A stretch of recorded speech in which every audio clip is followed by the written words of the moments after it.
Hello, welcome to Liz Rocks and Stuff. I'm Liz, and this is episode 116 of What's in My Tumbler. We are starting off with Rainbow Obsidian. This is batch A in final polish, batch B going into final polish.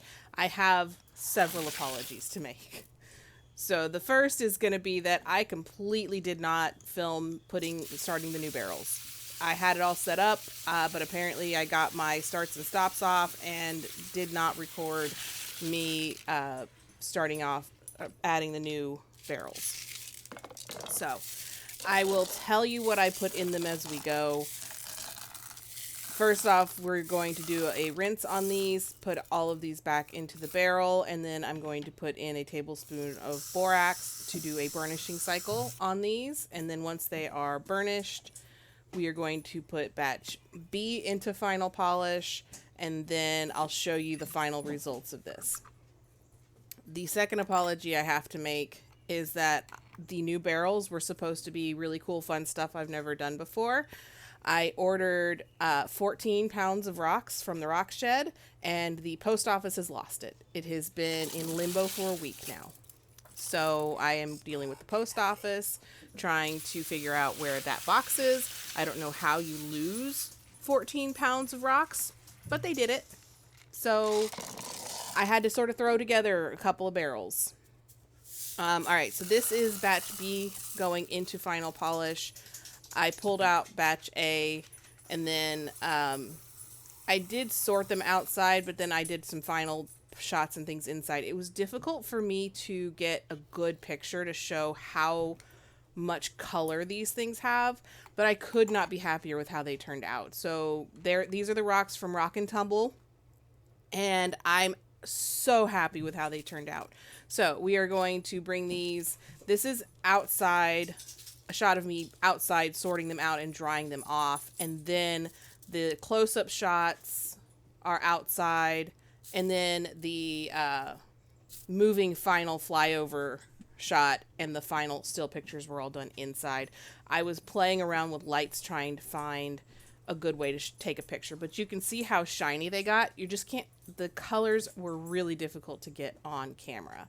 So you can see a little tiny little flash of it every now and then in these shots, but I at least left these in here because you can see they took a shine really well. And then this is an inside shot. Again, you can kind of see some of the colors coming through here and there, but the still pictures are really where you kind of see it. This one is an okay one. The next two shots, you see it much better.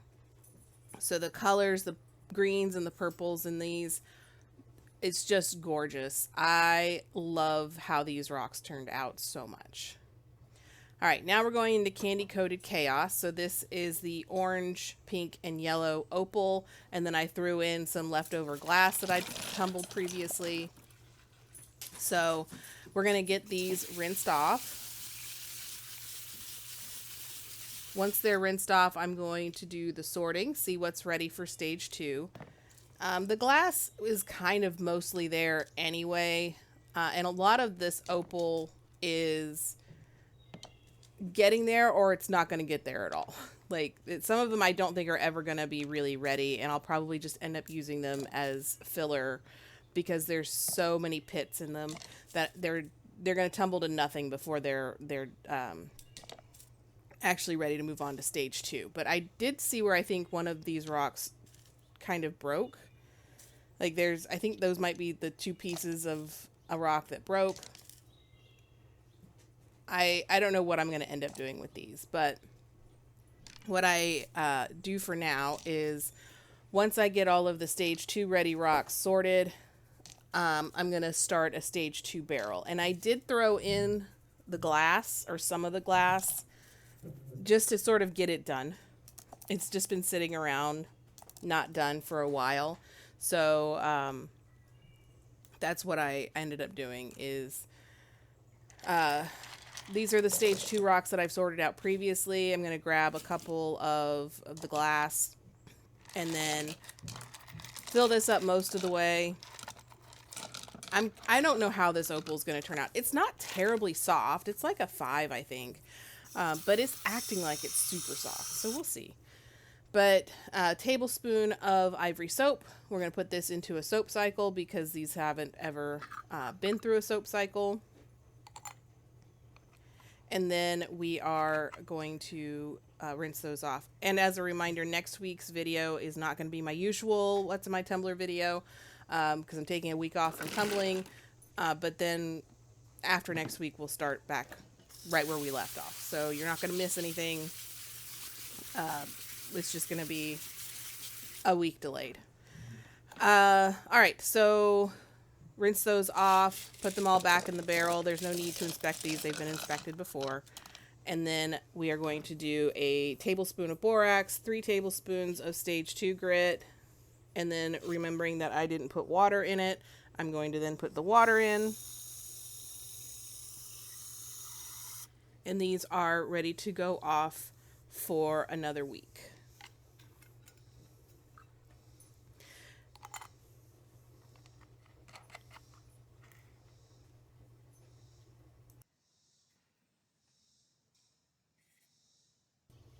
And now into Pure Hunger, the final batch that I was the least excited about. This is Pure Purite Triflite and also small blue appetite chips. Started out with a lot more of those than I ended up with. But then I started using some resin as filler, which, by the way, makes your batch stink, but it's not too bad. So we're going to rinse these off, and then we're going to put them into a burnishing cycle. So put them back in the barrel with a tablespoon of borax to try and get what we can out of this batch. And I will say this turned out better than I thought. I thought these were going to be just trash. And they weren't. Not completely. The blue appetite kind of is. But even that's not as bad as it could have been. So after we do the burnishing cycle, we're going to rinse them off. And then see what we turned out. So again, I brought these inside to do all of the sorting on this one. So I'll rinse them off outside, and then they came inside. It was getting ready to storm, so the lighting outside was not super great. So we're going to lay these out. There's not a whole lot of any of this. So it was a pretty small batch. But to be honest, like I said, it turned out better than I thought, but not great. So you can see there is a little bit of a sheen. It reminds me very much of what my shungite, my first batch of shungite looked like before I actually got it dialed in and done nicely. And in the close-up, you'll see that there's one rock that actually has a pretty decent shine to it. The little light, the white one there, just shining away while the rest of them are just like, meh. So, not my favorite rock. I don't know what I'm going to do with those. The blue apatite is okay, not shiny, but that was kind of expected. So, that batch, we're going to say I put the quartz. It's a quartz batch with some opal in it. So, a piece of quartz from my backyard, leftover rainbow quartz, quartz chips from breaking stuff up, and then I threw in some opal to fill the barrel in. So we'll see how that turns out. And now we have Coca Trolla, which was top 2 batches of all time for me, really. Top batch so far is Rainbow Obsidian. After seeing how these turned out, Rainbow Obsidian ended up being my favorite. This is a very, very, very close second. So this is Sunset Sodalite and Trolleite in final polish. So we're going to throw in some borax to do a burnishing cycle on this. I burnished these all for just a few hours. It wasn't a super long time. I don't find that I need to burnish for a really long time. So after the burnish, we're going to dump it all out and rinse it all off again. And then I'll bring them in and sort them out into their 2 respective types of rocks. So since I didn't film it, this batch, the new barrel that I started from here, is a batch of lepidolite and chrysocolla, which are 2 things I've never tumbled before, and they are also very soft. So they're like a 3. Lepidolite is like a very light lavender lilac color, and the chrysocolla is a kind of an interesting like green and blue. If you haven't looked at it, seen it before, maybe look it up. You'll see it next week. Well, not next week, the week after next. Um, but as for now, that's a piece of very dark sodalite. But you can see it took a shine very nicely. The trolleyite also, it's not bruised. It looks really nice. The grays and the blues. I love this stuff. It's great. So close-ups of everything and then final pictures to come as well. I could not be happier with how this batch turned out. So shiny, really nicely done. And so thanks for watching. Apologies again that the post office lost my rocks. Ordered 7 different kinds of rocks. 6 of them I've never tumbled before, and they are sitting in the post office somewhere. Apparently they just want to hold on to a box of rocks. Anyway, like and subscribe. Thanks for watching, and I hope to see you all back next week.